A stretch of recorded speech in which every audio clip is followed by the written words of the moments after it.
Welcome back, you combat cravers. I know you're starving for UFC fights, but today we have episode 3 of the tier list series. But this week, we are talking about technical striking maestros. I am not looking for the most entertaining in this tier list. I am looking for the cleanest, sharpest, smartest strikers of 2025. As always, I bring you 10 fighters that I believe to fit the criteria. Some of these faces you may recognize, some may surprise you. And of course, drop your tier list suggestions down below. We are in a combat drought currently. No UFC until the Paramount era. It's rough out here. Like I told you guys, the content will not stop. I need the frenzy of combat and violence in my life to function as a human being. So, let's get into this week's tier list on technical strikers. And what better fighter to discuss than Petr Yan's recent technical masterclass over Merab Dvalishvili. Just a vicious symphony of strikes blended with Yan's technical savvy. We had this predicted on the channel. We did near an hour of analysis on this man to pick apart Merab with skill. And you know, what can I really say that hasn't been said already on Petr Yan? You guys know it already. The stance switching, the long guard to jam up people's offense. It's all a thing of beauty. Petr Yan might just be one of the pound-for-pound most well-equipped strikers in the UFC. Like, the amount of weapons on display from Petr Yan is a thing to watch. It's a thing of beauty, and he's come under fire for, you know, not getting finishes like his younger self, but can you really complain? Like, all that really means is you get to witness more Petr Yan mastery. Paramount is kicking off. 2026 will kick off with the Petr Yan nation on top. Yan's reign will remain. Maybe there's rematches in his future. Maybe the Merab trilogy is next. Maybe Sean O'Malley can manage his way back to a title shot. Who knows? But I feel like against any challenger, Petr Yan is definitely well equipped. The trips and sweeps, he brought out wrestling against Merab Dvalishvili. That's a new look as well. He showed glimpses of that in the past, like his wrestling with Davison Figueiredo, slamming Sean O'Malley, so we know it's there.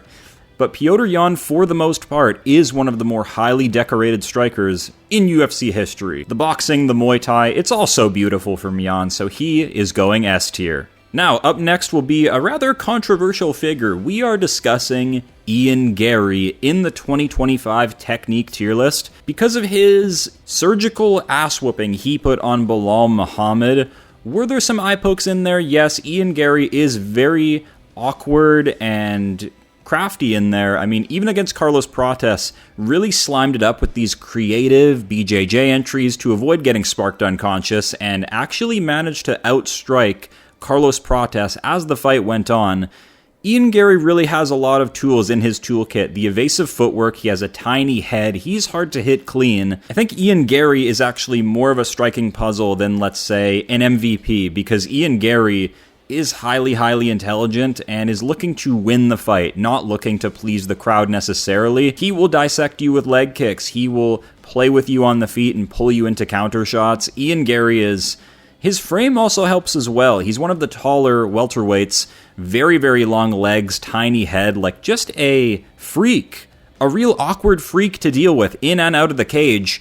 We won't dig into his personal life, but Ian Garry gets to be on the Technique tier list for dispatching of Belal Muhammad, for brutalizing Neil Magny. I was overjoyed with the work he did there. And he's really knocking on the door of a title shot. We see guys like Carlos Prates hitting everybody with the death touch, but we need to include Ian Garry. He deserves a mention for beating Prates. So it's really hard to say who's more deserving at welterweight right now, but let's rank Ian Garry on the tier list for his striking flow, his evasiveness, his strike defense, takes the career very seriously, has that delusional belief in spades. So Ian Garry, he's going A tier. That may trigger some, but I think it's the correct pick. Next on the list, Cory Sandhagen, Beakers and Test Tubes Cory. I think we've all put a lot of trust in Cory over the years, seeing his variety and his striking flow on display in almost every fight. As of recently, though, has he lost momentum? You could argue that Sandhagen's last few years haven't been the greatest, dropping fights to Petr Yan, Umar Nurmagomedov, and Merab, but those are high level competition, so we can't really knock Sandhagen for those losses. Everybody else, He completely confuses on the feet with his rhythm, with his movement. Marlon Vera, Figueiredo. These guys ran out of options and got super frustrated on how to deal with Cory Sandhagen because of how good of a mover he is. The days of killshot Cory are gone, I'm afraid, so that may influence his ranking on the tier list, I'm afraid. However, the volume, the creativity, the cardio, it's all really impressive. Could he be slipping out of prime? Only 2026 will tell. We'll take him as he is right now, currently, for the sake of this tier list on technical mastery.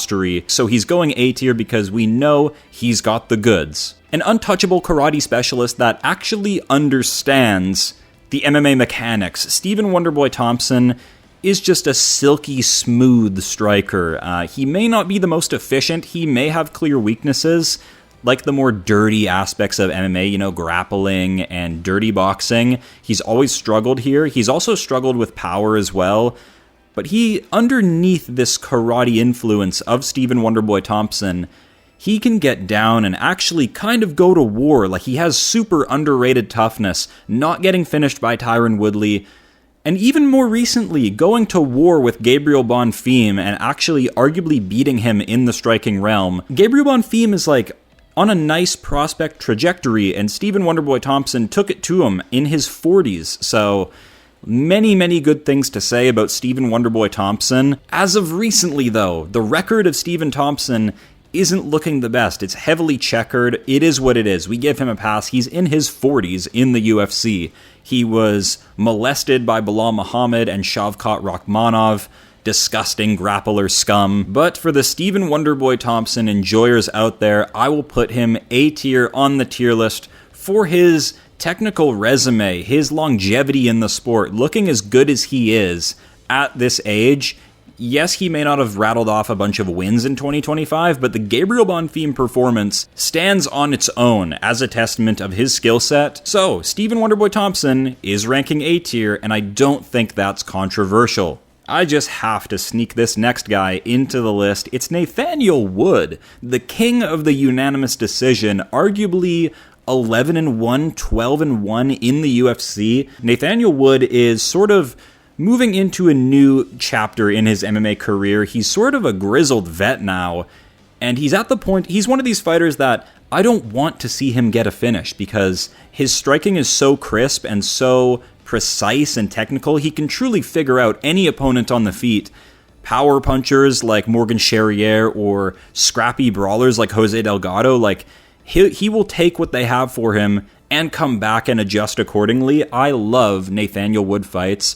They are some of the best unanimous decisions you will ever see, the best 15-minute contests. He's one of these guys that it is a damn shame he hasn't had a main event yet, because 5 rounds of Nathaniel Wood, that is what the MMA world needs, and they just don't know it yet. His 2025 was beautiful. He had knockdowns, he had 2 wins by unanimous decision. So Nathaniel Wood, please never change. Never go for finishes. Please just continue to masterclass people, out-technique them on the feet, slide around that octagon, silky and smooth, with a bit of savvy, with a bit of swagger. We love you for who you are. I feel like Nathaniel Wood would just have a competitive fight with Cory Sandhagen because of their striking IQ. Maybe I'm off on that, but that's just how I feel about where Wood's at with his maturity. Where does he rank on the tier list? Nathaniel Wood goes B tier. His resume is a little lacking. It is all unranked competition for the most part. Nathaniel Wood gets to be discussed this year. What an excellent 2025 he had.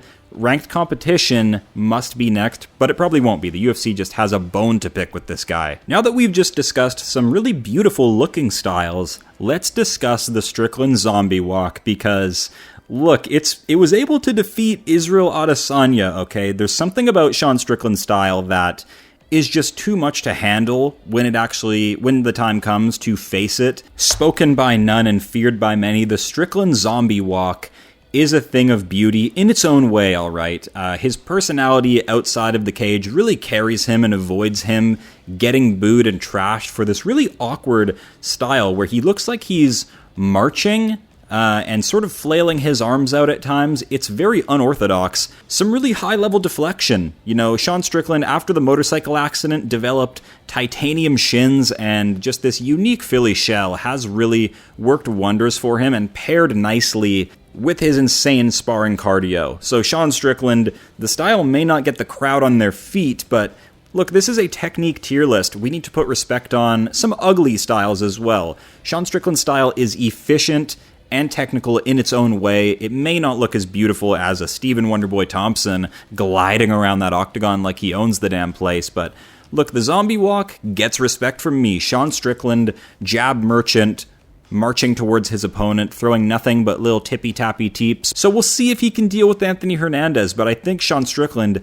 gets to be discussed as sort of a low-key underdog name on the technique tier list. We'll say C tier because the arsenal is quite limited, and I think he's really been, punished for that in the past, having a lack of variety of weapons. It really is just teeps to the body and simple jabs, the occasional right hand or hook from Sean Strickland. So low arsenal, but high output, high defense. Sean Strickland is being ranked C tier. Next, the great Alexander Volkanovski, signed to rematch Diego Lopez, has the fan base pissing their pants, shitting in anger over an undeserved rematch, you can argue, and I actually think behind the scenes, Volk asked for this fight. It's his retirement fight, the UFC loves him, they're going to respect his contributions to the company, and maybe give him a preferred opponent. They may have come to Volk and said, look, we have 3 choices for you, Lerone, Evloev, or Lopez rematch. He may have just chosen, guys, so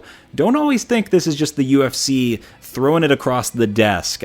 Volk is a respectable champion with a great legacy.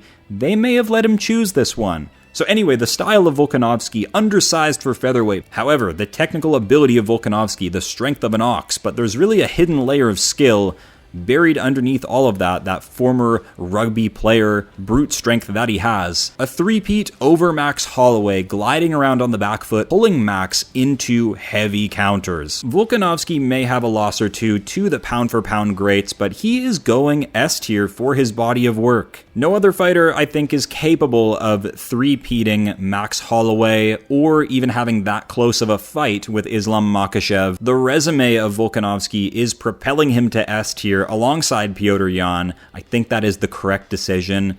His retirement approaches in the Paramount era. I cannot wait for this matchup. What are your thoughts on it? Up next, an impressive transition from Bellator to the UFC, Michael Venom Page. Now in his 40s, I believe, but still looking like shades of his younger self. Explosive, creative, nearly impossible to touch with strikes, incredibly nimble. Michael Venom Page has a different level of striking IQ from his point karate experience. However, he is a guy with weaknesses. He is not as nimble as his younger self. Back in his 20s, he was like air in that cage. He literally looked lighter than a feather. Now it's a little bit different. He has more mass on him, but he's still just as creative. We've seen only the best, the most intelligent, been able to figure out Michael Venom Page with clinching, with groundwork, and even sort of a fluky KO loss to Douglas Lima in Bellator. Other than that, Michael Venom Page has done nothing but impress with his striking mastery, absolutely schooling Shara Magomedov. He was hardly touched a single time in this bout, and yes, Shara does only have one eye, but even if he did have perfect vision, you could still fully expect a Michael Venom Page striking masterclass up against a fellow striker. However, I must mention the obvious. Bit of a Bellator can crusher if we're being real. Where should we rank Mr. Page? I think C tier is respectable. Not the resume of a Stephen Wonderboy Thompson, not the title opportunities of a Wonderboy Thompson. However, I recognize Page as a puzzle, a problem, and maybe even a title challenger in the near future. Mr. Spins, we'll call him, because Christian Leroy Duncan, CLD, had a spinning addiction in the UFC upon his entry. Too many kicks, too many spinning back fists, spinning elbows, and really neglected some of the fundamentals, but he's learned from his mistakes, and we're now seeing him blossom into a top 15, top 10 middleweight, a destructive KO over Marco Tulio that we predicted. One of the nastiest KOs of the year. Might get another mention in one of these tier lists for best knockout, because spinning back fist to just devastating kill shot, live execution from Christian Leroy Duncan. This is the stuff he's capable of when he gets into a flow on the right opponent. But with the right matchups and with the right amount of time, I predict Christian Leroy Duncan will blossom into the next generation of technical striking maestros, because the creativity is there, the physique is there. Now he just needs experience and the correct matchups to truly shine. So Christian Leroy Duncan, he's sort of the underdog, my underdog of this list that I am going to completely shill in here. However, where will we rank him on the tier list? Okay, we'll put him D tier to keep the people happy, because yes, his resume completely pales in comparison to these other names who have had a longer UFC career. But Christian Leroy Duncan, don't sleep on him, guys. I really trust his evolution. Very dangerous, tons of KO power, so creative, willing to take a massive amount of risks in his fights. You're going to see creative KOs from this man, mark my words. And lastly, this list would not be complete without mentioning Israel Adesanya, possibly the most complex middleweight striker since Anderson Silva. Standing long, tall, and problematic, Israel Adesanya practically climbed his way to the middleweight title by just schooling people with lateral movement and low kicks. They were a bit too slow for him. The speed advantage on display from the prime Israel Adesanya that I got to witness was a thing of beauty. Destroying Brad Tavares, knocking out Derek Brunson, knocking out Robert Whittaker. All that glory experience had Israel Adesanya primed and ready to completely stunt on the middleweights of the current era. Showed that he has toughness as well, or at least he used to. You know, nowadays, Israel Adesanya not looking the best, sort of getting bitched out and backing down to the Strickland zombie walk. Look, getting KO'd by Pereira is one thing, we can forgive that, but getting taken out by Mr. Scissorhands, the poke master, Nasruddin Imavov, I see a bit of regression in Israel Adesanya these days. So the resume is incredible. His title run was cringy, yes, but impressive. Impressive. His personality and fighting style do not mix at all. One is incredibly respectable and quick and swift, and the other is just a complete mess. But Israel Adesanya must go A tier. You have to respect his run. And you know, who knows, a comeback could be possible. I personally don't see it. Middleweight is now loaded with grapplers, high pace, people looking to exhaust you and not engage in a striking fight. You know, Israel Adesanya won't be able to abuse his speed for much longer, because the new generation of middleweight is going to really suffocate him with pressure, with takedowns, clinch-ups. So I think the glory days are over for Mr. Adesanya, but he needs to be included on the list. A tier seems fine for me. I need to pay my respects to this man because his run was quite generational. And that just about does it. The technique tier list is complete. I did not cave to lighterman's skill too much. We included some of the greats, some of the bigger gentlemen. We got quite a few middleweights on this list that, you know, is quite underrated, but you know, we've got Petr Yan, we've got Cory Sandhagen, guys with such incredible striking arsenals and the feet to support it, the cardio to support it. And a couple underrated picks like Sean Strickland's zombie walk and Nathaniel Wood's ability to masterclass anyone, bring anyone to a unanimous decision, the unanimous decision king himself. As always, drop your thoughts and takes down below. What do you think of the list? You can comment any of your tier list suggestions, and as always, thank you guys for watching, and I will see you real soon.